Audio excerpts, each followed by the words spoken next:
At the 1939 World's Fair in New York, the exciting new tech was the live television broadcast. Roosevelt became the first president to address the nation live on TV. But for years leading up to this event, engineers had been working on one particular technical problem: how to ensure the audio and video remained perfectly synced during the live broadcast. Without this, words and lip movements wouldn't match up, which would be annoying and distracting for viewers. So, how did they do it? Well, actually, they didn't. Instead, they discovered something pretty incredible. We are not very good at discerning whether audio and video are in sync. For example, I intentionally delayed the audio of this entire monologue nearly 1/10 of a second. And did you notice? I'll clap to make it more obvious. The engineers also found that there's an asymmetry in our tolerance for this misalignment. We don't really notice if the sound lags video by up to 125 milliseconds, but we can tell something is wrong if it's leading the video by more than 45 milliseconds. And to understand why, take a look at this. Here I am bouncing a basketball as I walk away from the camera. The sight and the sound of the bounces match up perfectly. But as I walk away, you know the sound will be increasingly delayed due to the extra time it takes the sound to reach the camera. But the sound still appears synced. This is because your brain is not reporting to you each instant exactly as it happens, but rather a short interval of time reorganized to make sense. So in this case, your brain automatically aligns the sound with the sight of the bounce, at least up to a point. Once I'm over 30 meters away, the sound is now delayed by over 100 milliseconds and your brain no longer integrates the information from your eyes and ears. Here, let me play the actual sound of the bounce together with the sound as received by the camera. This explains why sound can lag video by more than it can lead. I mean, imagine you were at a basketball game, and because of how far away you're sitting, the sound is delayed. Your brain can handle that, but if the sound precedes the sight of an event, that would look really odd, because that's something that would never happen in nature. This is why the broadcast guidelines for acceptable audio and video mismatches are skewed in favor of audio lagging behind the video.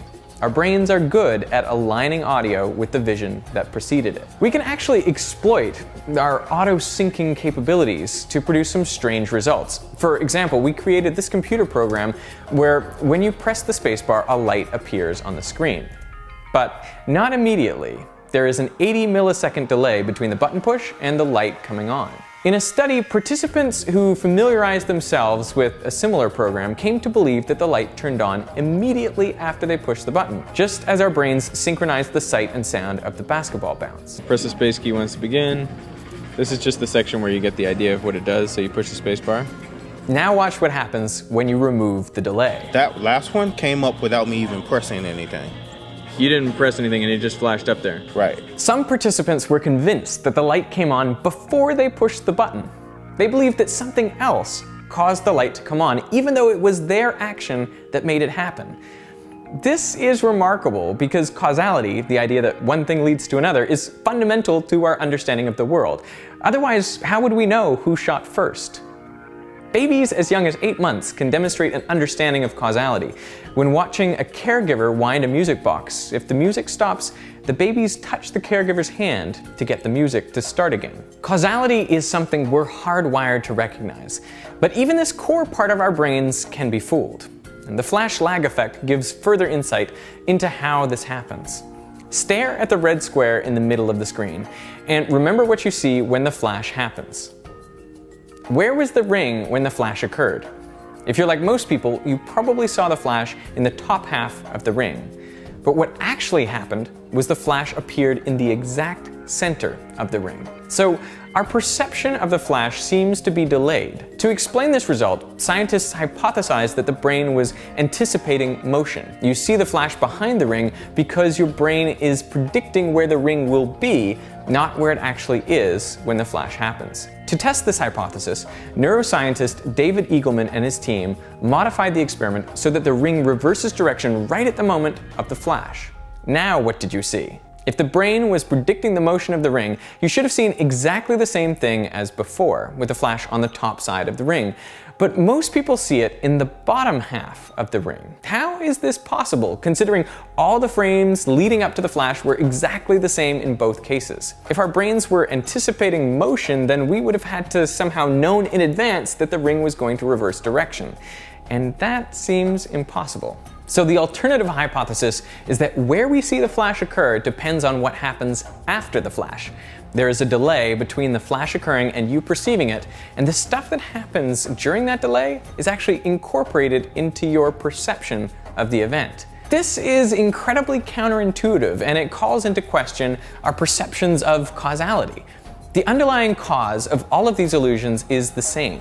What we perceive as the present is not just one moment, but a short interval of time, which is around 1/10 of a second long. Now, during this period, your brain can perform manipulations that distort your perception of time and rearrange causality. This interval has been called the specious present, a term coined by E. Robert Kelly all the way back in 1882. He said, "All the notes of a bar of a song seem to the listener to be contained in the present. All the changes of place of a meteor seem to the beholder to be contained in the present. The present is really a part of the past, a recent past, delusively given as being a time that intervenes between the past and the future. Let it be named the specious present." Why do we experience time in this illusory way? We feel like we're living in each instant, but what we're actually experiencing is a short period of time. I think it's not so that our brains can sync up the sight and sound of distant events, or so we can watch TV and movies without distractions, but because fundamentally our brains need to hold multiple moments at once to make sense of the world. Just as you can't read a book letter by letter, you can't make sense of the world and form memories instant by instant. So we live in the specious present, under the illusion that we experience each moment exactly as it happens. Hey, a lot of the research in this episode was performed by neuroscientist David Eagleman, and he's actually written a book entitled The Brain, the Story of You, which includes a lot of the details of his research. So if you want to know more about these topics, I highly recommend you check out his book. And in fact, you can download it for free by going to audible.com/Veritasium, where this book is read by David Eagleman himself. But if you're not interested in this one, you can also pick any other book of your choosing for a 1-month free trial. Audible is a great audiobook website with hundreds of thousands of titles in all areas of literature, including fiction, nonfiction, and periodicals. Plus, Audible is a longtime supporter of Veritasium, so I really want to thank them for helping me to keep doing what I'm doing and making these videos. And I want to thank you for watching.